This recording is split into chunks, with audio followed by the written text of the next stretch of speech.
और इस वक्त बड़ी खबर आ रही है मुंबई से। मुंबई में उसी शक्ति मिल में एक बार फिर से गैंगरेप की वारदात सामने आई है, जिसमें हाल ही में कुछ दिन पहले एक महिला पत्रकार के साथ गैंगरेप की वारदात हुई थी। एक लड़की की शिकायत के मुताबिक 5 लोगों ने 31 जुलाई को उसके साथ गैंगरेप किया था। एक लड़की ने मुंबई के भांडुप पुलिस थाने में यह शिकायत दर्ज कराई थी। इसके बाद मामला एनएम जोशी पुलिस स्टेशन में ट्रांसफर किया गया। पुलिस फिलहाल महिला का बयान दर्ज कर रही है। तो एक बार फिर से मुंबई में गैंगरेप का मामला सामने आया। फिर उसी शक्ति मिल का यह मामला है। भांडुप थाने में शिकायत दर्ज की गई, उसके बाद एनएम जोशी थाने में लड़की का बयान दर्ज किया गया है।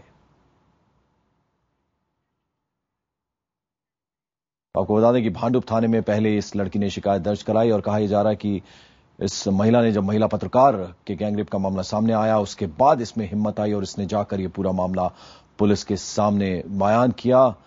और इस वक्त एनएम जोशी थाने में इस पूरे मामले को ट्रांसफर किया गया, जहां फिलहाल पुलिस महिला का बयान दर्ज कर रही है।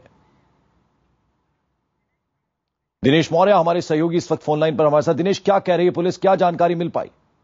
देखिए, 19 साल की एक लड़की थी, अपने पुरुष मित्र के साथ शक्ति मिल कंपाउंड में आई थी किसी काम के सिलसिले में। तभी वहां पे पहले से ही मौजूद करीब 5 लड़कों ने पीड़ित लड़की के साथ जबरदस्ती की, उनके पुरुष मित्र के साथ मारपीट की और बाद में इस लड़की को फेंक दिया गया। और इस घटना, ये करीब 1 महीने पहले की घटना है। और अब जबकि ये हाल ही में हुई वारदात, महिला पत्रकार के साथ जो वारदात हुई थी, वो सामने आने के बाद इस पीड़ित लड़की ने हिम्मत दिखाई, सामने और शिकायत की है। फिलहाल पुलिस ने इस मामले में एक संदिग्ध को हिरासत में ले लिया है, उसकी पूछताछ चल रही है। साथ ही में पुलिस को यह भी शक है कि जो पहले महिला पत्रकार के साथ गैंगरेप मामले में जो 5 आरोपी गिरफ्तार हुए थे, उनमें से 3 आरोपी भी इस नई वारदात में हो सकते हैं। साथ ही में एक और शख्स है, उसकी पुलिस ने तलाश शुरू कर दी है। पंकज, तो क्या इस महिला से उन लोगों की पहचान करवाई जाएगी जो पहले से ही 5 आरोपी पुलिस की गिरफ्त में हैं? क्या उनकी पहचान करवाई जाएगी?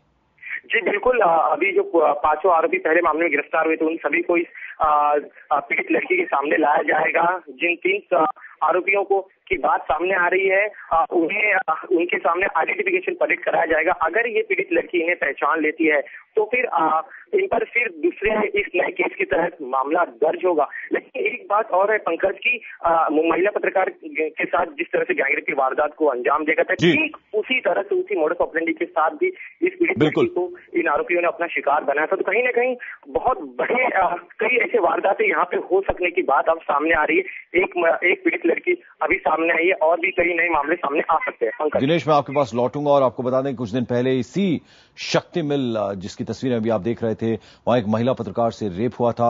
और इस कांड के ही बाद मुंबई पुलिस ने लोगों से अपील की थी कि अगर किसी और के साथ इस कंपाउंड में गैंगरेप हुआ हो तो फौरन पुलिस को आकर सामने बताए। और ये कहने के बाद ही ये मामला अब सामने आया है।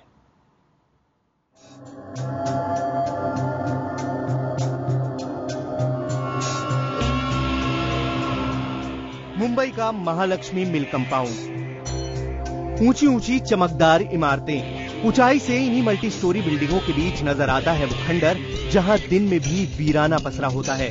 आप दृश्यों में देख सकते हैं कि कैसे ये जो खंडहर है, यहाँ पे पूरा कोई भी यहाँ पे आता जाता नहीं है, पूरी तरह से सुनसान ये खंडहर रहता है। इसी इमारत में माया नगरी के भेड़ियों का शिकार बनी एक बहादुर फोटो पत्रकार। वो फोटो शूट के लिए यहाँ पहुंची थी। मुख्य सड़क से निकलकर जब वो इमारत की तरफ बढ़ी तो घनी झाड़ियों और पेड़ों से घिरा ये खंडर नजर आया। इस वक्त हम खंडर के अंदरूनी हिस्से में जा रहे हैं, जहां पर पीड़ित लड़की अपने पुरुष सहकर्मी के साथ अंदर जाने के बाद तस्वीरें वो लोग यहाँ पे ले रहे थे। इस खंडर में कभी शक्ति मिल नाम की फैक्ट्री थी। 30 साल पहले ये मिल बंद हो चुकी है, लेकिन कोई इसमें न घुस पाए इसका कोई इंतजाम नहीं है। कम से कम 20 ऐसी जगह है जहां से इस इमारत में आसानी से घुसा जा सकता है। आसपास बंद हो चुकी ऐसी कई फैक्ट्रियों की जमीन पर अब ऊंची इमारतें बन चुकी हैं, लेकिन बीच की जगह पर कुछ फैक्ट्रियों के खंडर बचे हैं। ये सब जानते बूझते भी वो बहादुर लड़की अपना काम पूरा करने के लिए शक्ति मिल के भीतर पहुंची थी।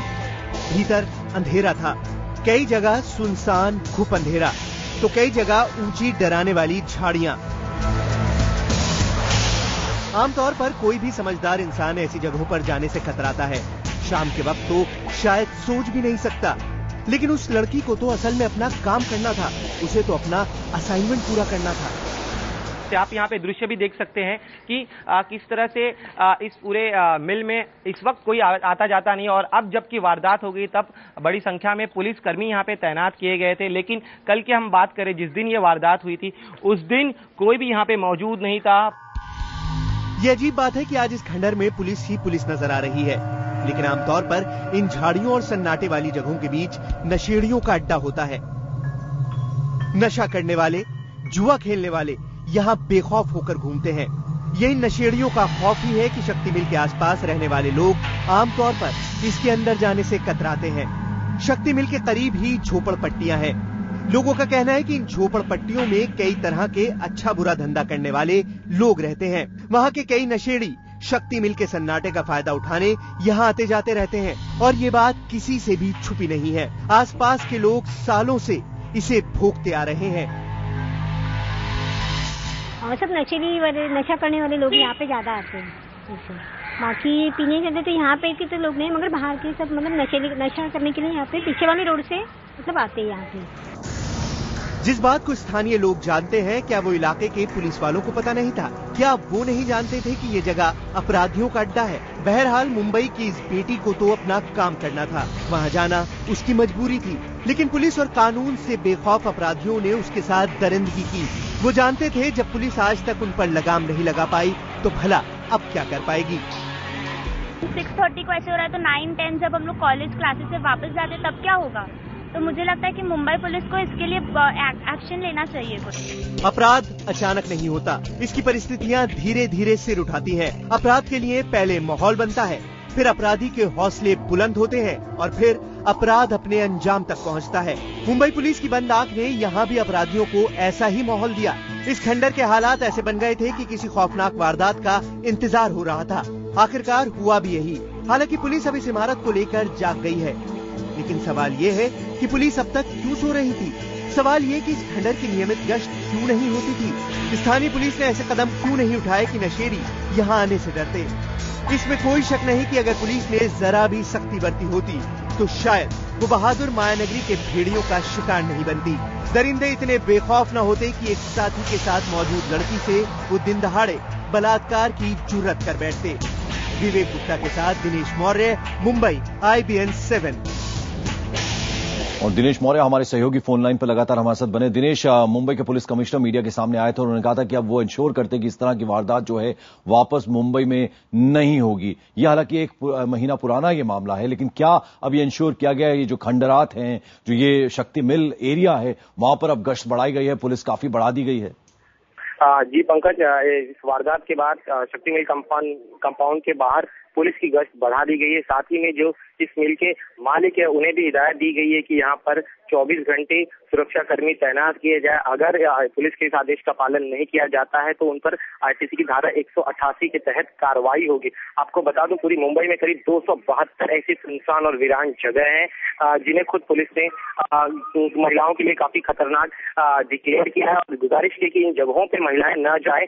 अब चूंकि एक और वारदात सामने आई है और एक नए ग्रुप की बात इसमें सामने आई जिन्होंने इस वारदात को अंजाम दिया था, तो ऐसी कई सारी और वारदातें हो सकती हैं। अब चूंकि पीड़ित महिला ने हिम्मत करके सामने आई है, अभी तक सिर्फ एक ही आरोपी को हिरासत में लिया जा चुका है। उसे पूछताछ के लिए उसकी पहचान परेड की जाएगी। साथ में अब भी अशफाक नाम के एक और संदिग्ध की नाम जो है पूछताछ में सामने आया, उसकी पुलिस तलाश कर रही है।